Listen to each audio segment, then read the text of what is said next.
Welcome to Distribution Talk with Jason Bader, the show where we dive into the stories, struggles, and solutions from business owners and thought leaders in the wholesale distribution market. Hey, podcast listeners, Jason here.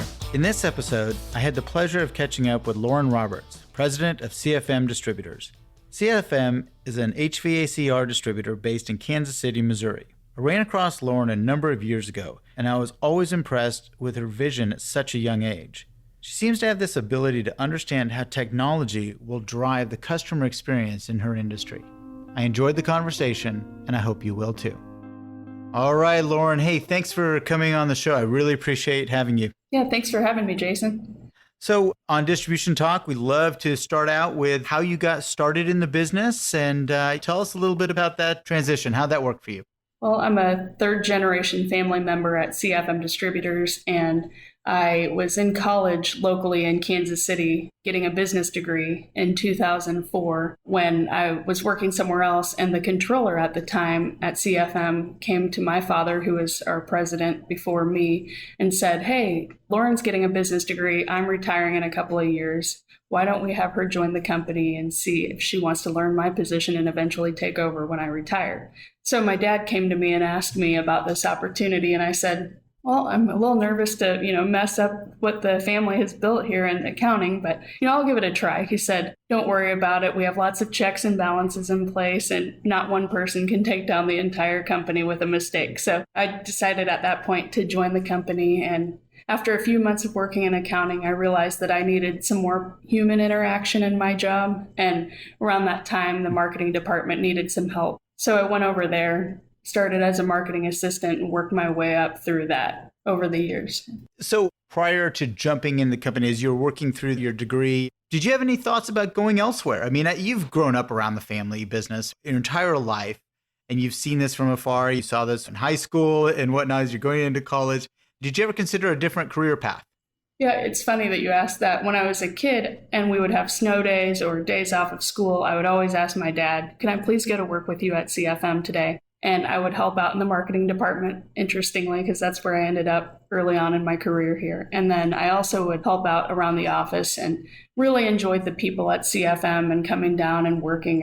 And then as I became a teenager, I really thought, when my dad asked me, would you ever want to work in the business? I thought, well, heating and cooling distribution sure sounds boring, and I'm a teenage girl, so I don't think I'm very interested in that. So time went on and I worked somewhere else. And then, like I said, when I was in college, the opportunity arose to join the company. And looking back now, I'm very glad I did.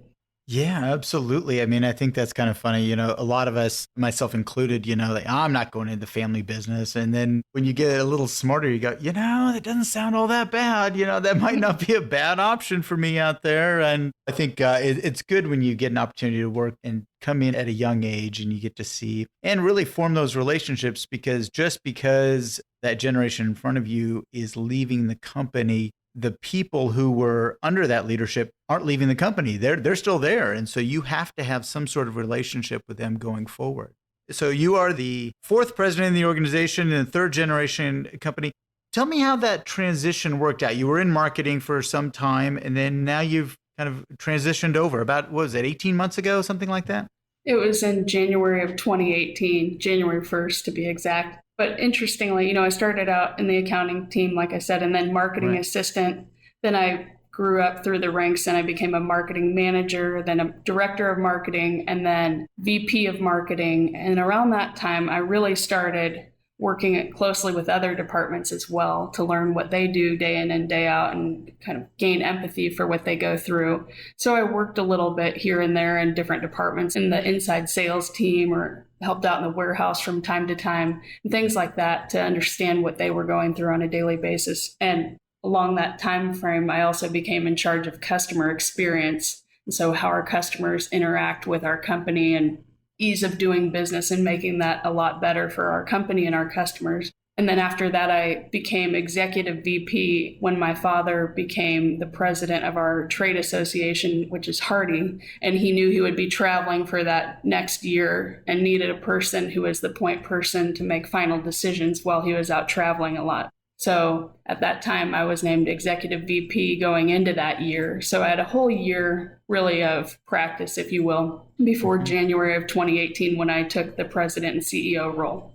It's interesting. I've met your dad and you all have a little different personality, but it's kind of an interesting transition that you all went through. But if I could, I want to jump back on something you mentioned there. You became, was it a director of customer experience or VP of marketing and customer experience, both. Okay. So the two really tied hand in hand with the technology and the ease of doing business piece that I mentioned, as well as some of the marketing efforts that we were working on.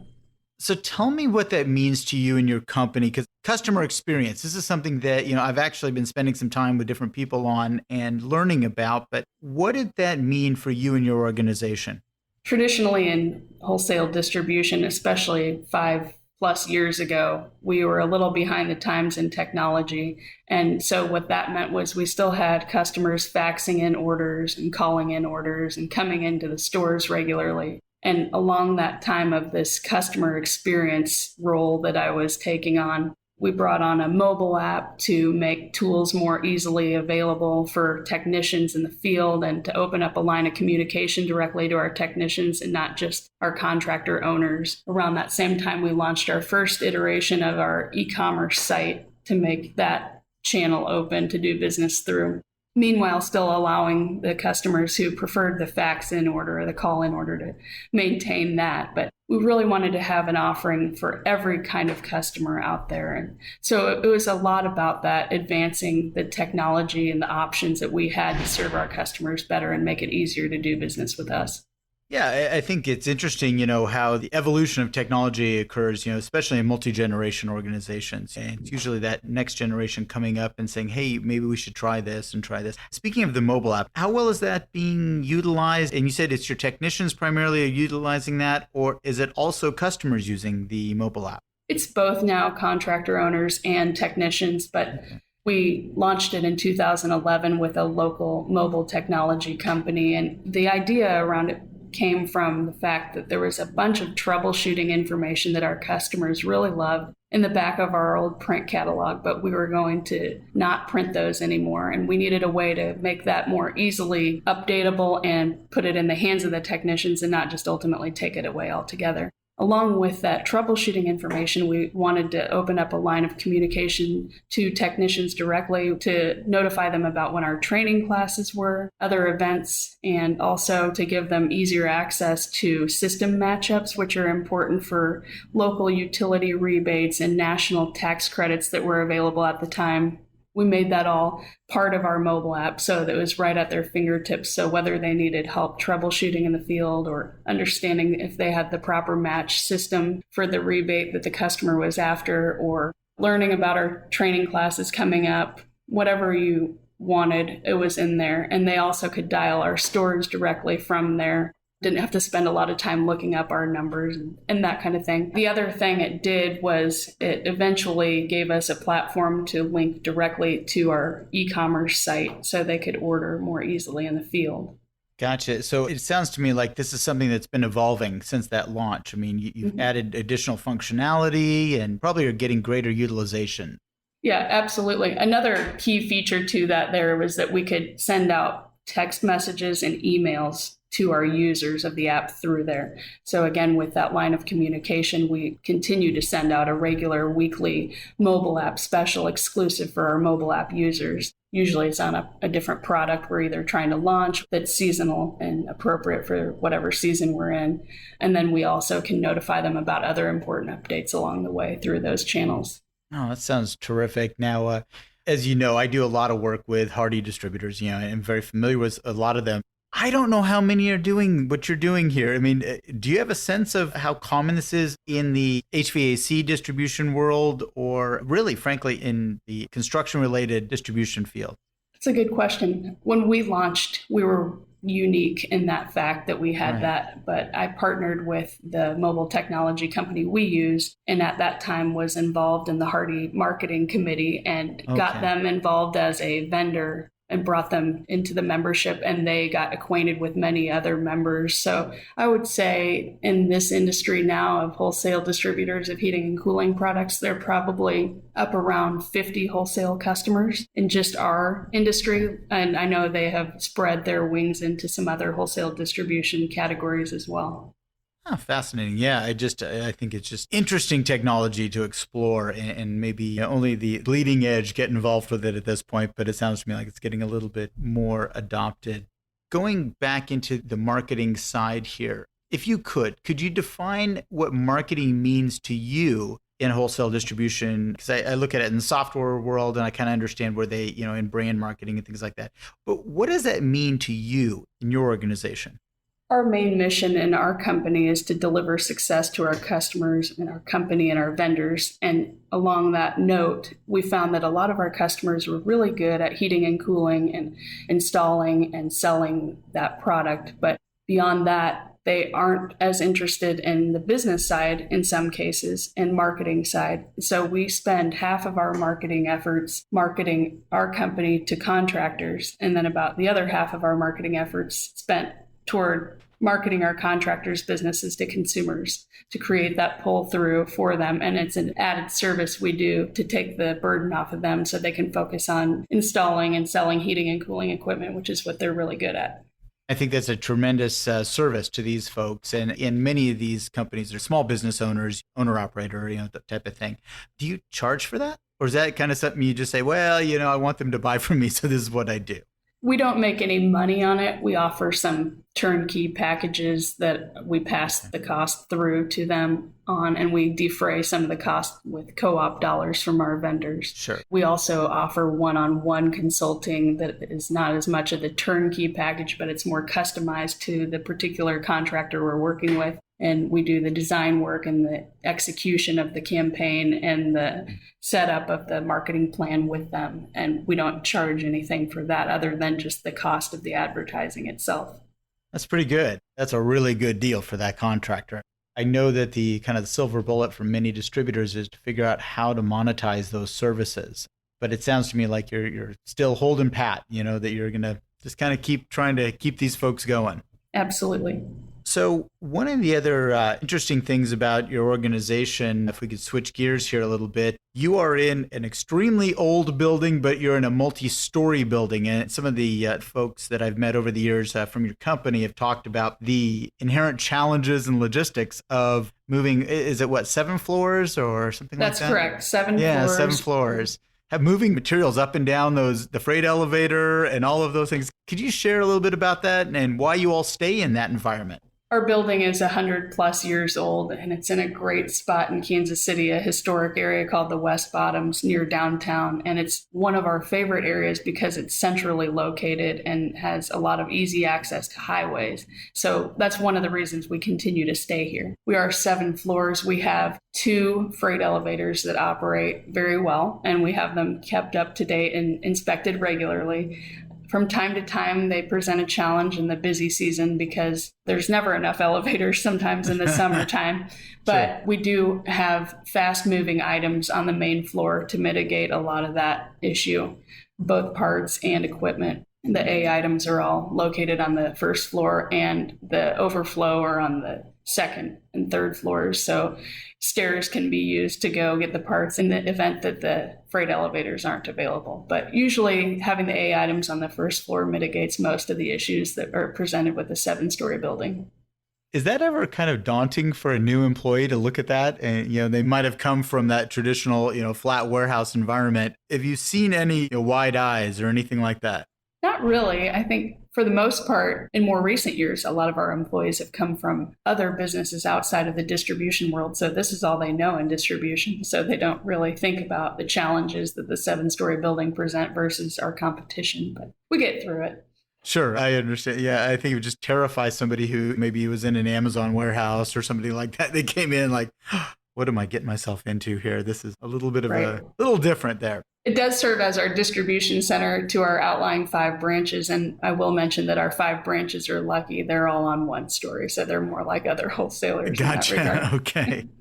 Talking a little bit about, again, going back to your transition, what's been the biggest challenge that you've faced You were a young president. What are some big challenges that you've overcome or faced and overcome, or maybe you're still in the thick of them right now? Yeah, when I first joined the company, even before the role of president was on the radar for me, it was always, you're the boss's daughter. And of course, you're just here to hang out and you're going to have an easy ride. And I had to work very hard to prove to everyone that I was here to work and I was going to add value. And my dad was the president at that time, and he worked hard also to make sure there wasn't any extra favoritism. But as president, it's a little different, but along the same lines. Many third generation companies overall, even in our industry or outside of our industry, start to have some issues. So that's on people's minds frequently. And so again, just constantly keeping myself on my toes and challenging myself to stay on the leading edge of everything and not rest on our laurels here and keep driving the company forward and keep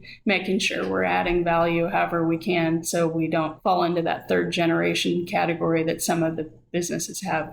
Yeah, I mean, definitely there is a significant drop off. I remember years and years ago, I attended a family business seminar, when I was still involved with my family business. And the individual who was leading the presentation talked about that maybe it was half of the business or at least a third of the businesses would not make it into that second generation. Then, a third of those would not make it, et cetera, et cetera. And then by the time you get to third and fourth generations, I mean, you're really talking about a very rare set of individuals that make that transition.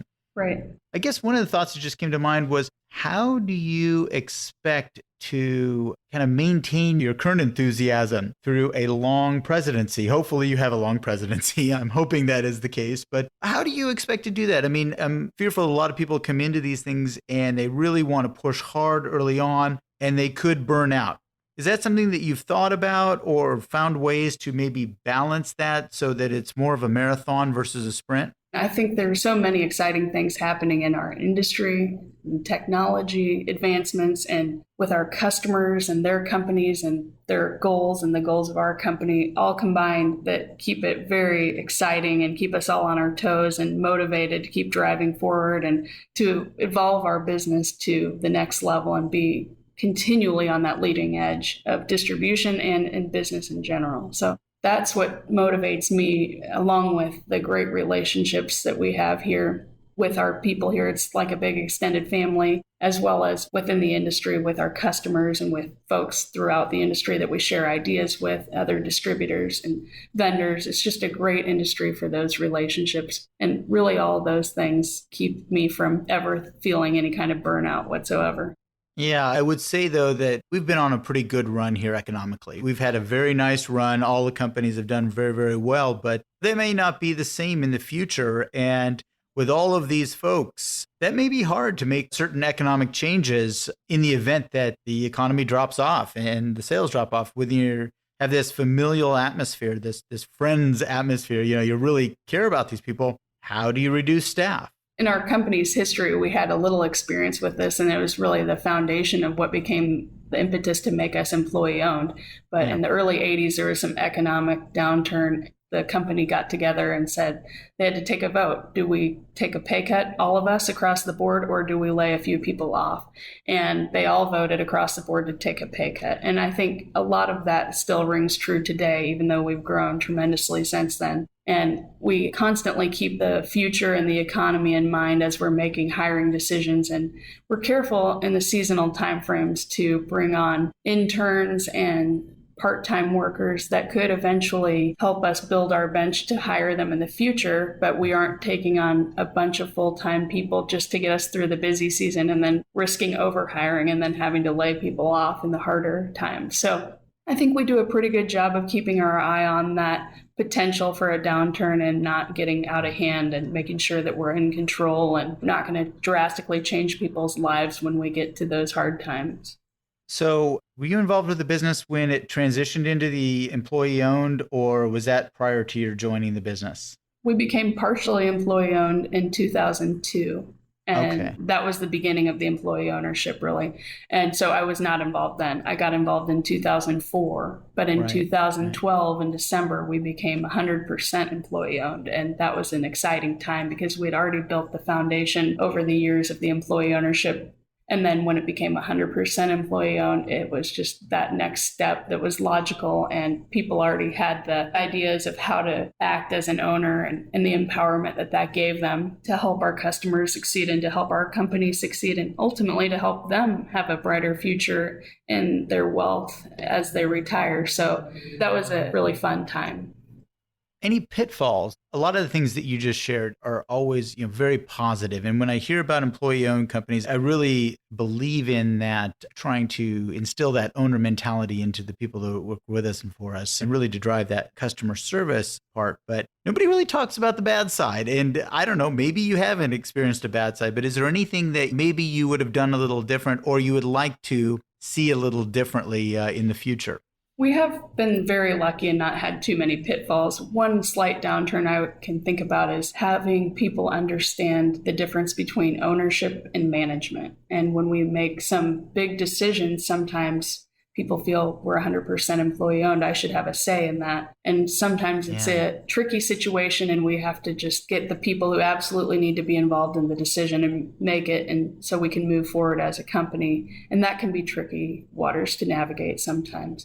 The other thing would be just the fact that some people don't see the value of the employee ownership because it's not as tangible as some other monetary benefits. In most of the cases, they will either get their money when they retire or several years after they leave, whether they're terminated or they leave on their own. So it's sort of this pie in the sky thing for some people. And well, is that real money? How do I know the company will get to a point where that increases? We could decrease in value. So there's that kind of pitfall there. And we have to just work to paint the picture of what the power of the employee ownership and the money that they will get will be so that they can get more excited about it.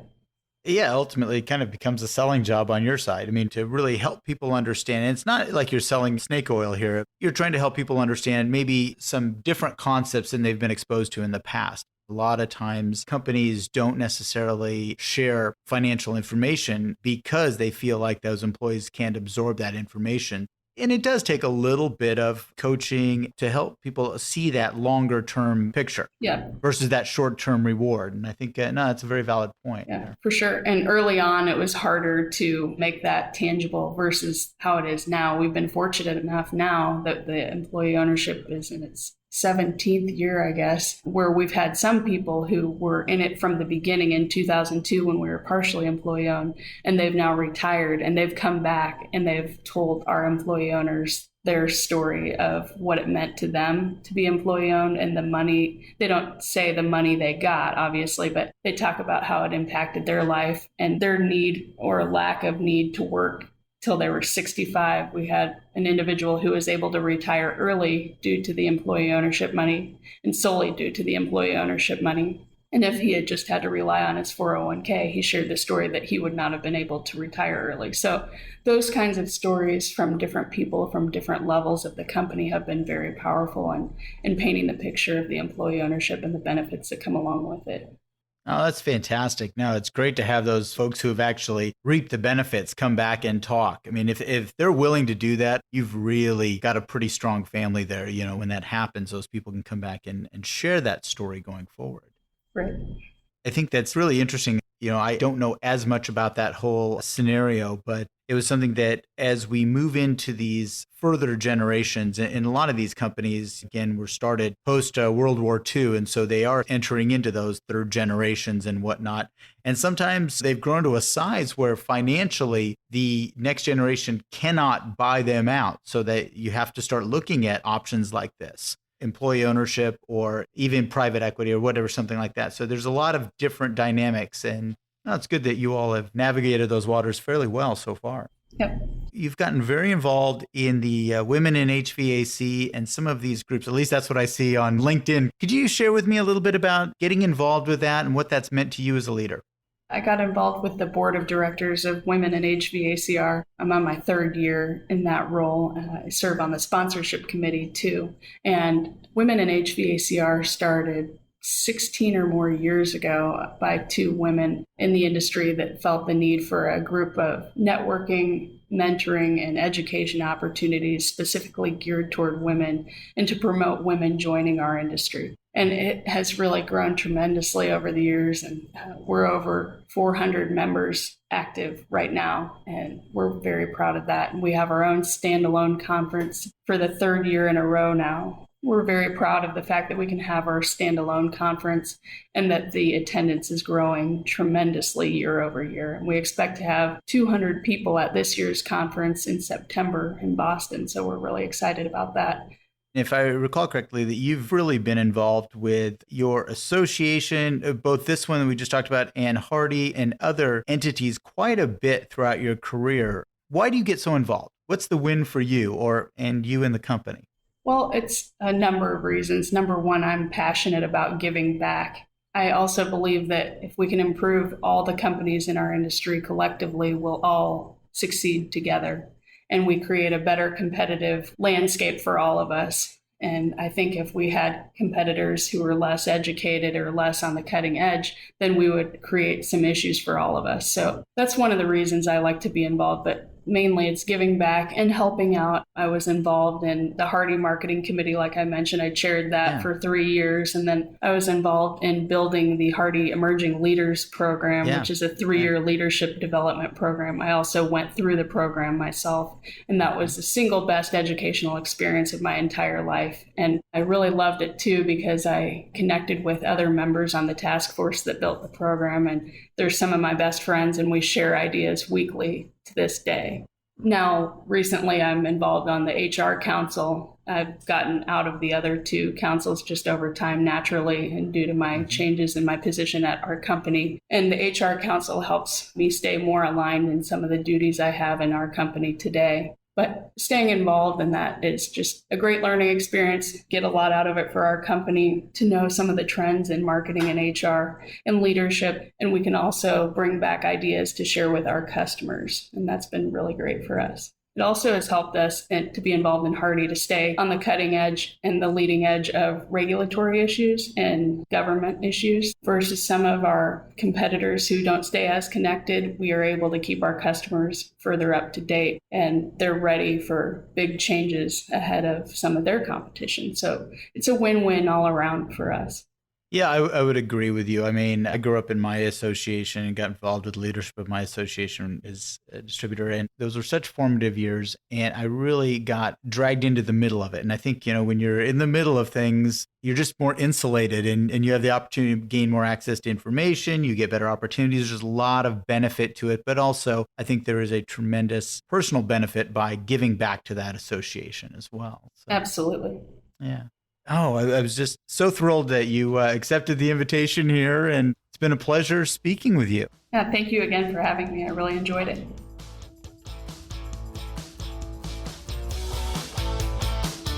Thank you for listening. If you liked what you heard, consider hitting that subscribe button. Links to sponsors, products, and services mentioned during this episode can be found in the show description area on your podcast application or at www.distributiontalk.com. Distribution Talk is edited and mixed by Andrea Klunder and Edwin Ruiz at the Creative Imposter Studios. This episode was brought to you by my company, the Distribution Team. We are a consulting services firm dedicated to helping wholesale distribution clients remove barriers to profitability, generate wealth, and achieve personal goals. To learn more about how we can help your company succeed, check us out at www.thedistributionteam.com.